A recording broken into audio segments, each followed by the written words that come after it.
আসসালামু আলাইকুম। আজকে যে ঘটনা ঘটেছে ঢাকায়, সেই ঘটনা খুবই মর্মান্তিক।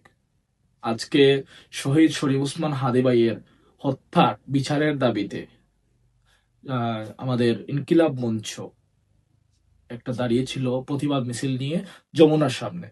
সেখানে প্রশাসন কর্তৃক যে নির্যাতন চালানো হয়েছে সেটা খুবই হতাশাজনক। জুলাই পরবর্তী সময়ে এই প্রশাসন, এই রাষ্ট্র কাঠামো ভিতরে যে ফ্যাসিজম লুকিয়ে আছে তার বহিঃপ্রকাশ হলো আজকে। আদৌ কি জুলাই পরবর্তী সময়ে প্রশাসন তার চরিত্র বদলেছে? না, তার চরিত্র এখনো বদলায় নাই। সে প্রমাণ করেছে সেই অতীতের মতো গুম খুনের রাজনীতি আগামীতে রয়ে যাবে। এই প্রশাসনকে প্রতিহত করতে হলে, এই প্রশাসনকে চেঞ্জ করতে হলে আমাদের উচিত জুলাই আন্দোলনকে ওন যারা করেছে তাদেরকে আবারও মাঠে নামতে হবে। আমরা লক্ষ্য করেছি আজকে যে অমানসিক ভাবে যে পিটানো হয়েছে একটা ছেলে একটা মেয়ে, মানে যাদের মানে আপনাকে বুঝাতে পারবো না যে রক্তাক্ত পরিমাণের বিষয়গুলা। আজকের এই ঘটনাগুলো স্মরণ করিয়ে দিয়ে এই প্রশাসন, এই রাষ্ট্র কাঠামো সম্পূর্ণ ফ্যাসিস্ট নির্ভর রয়েছে।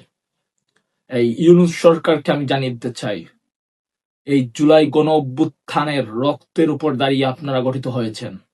আপনারা যে ফ্যাসিজমের দিকে এগিয়ে যাচ্ছেন সেটা সম্পূর্ণভাবে ছাত্র জনতা প্রতিহত করতে পারবে।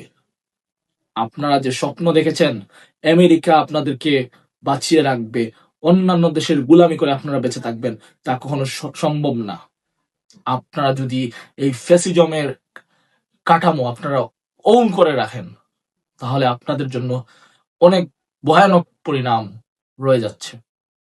আমি স্পষ্ট ভাষা জানিতে চাই, এই প্রশাসনে যারা জড়িত আজকে নির্যাতনের, তাদেরকে অনতি বিলম্বে আইনের আওতায় আনতে হবে, তাদেরকে বরখাস্ত করতে হবে, তাদেরকে শাস্তির আওতায় আনতে হবে।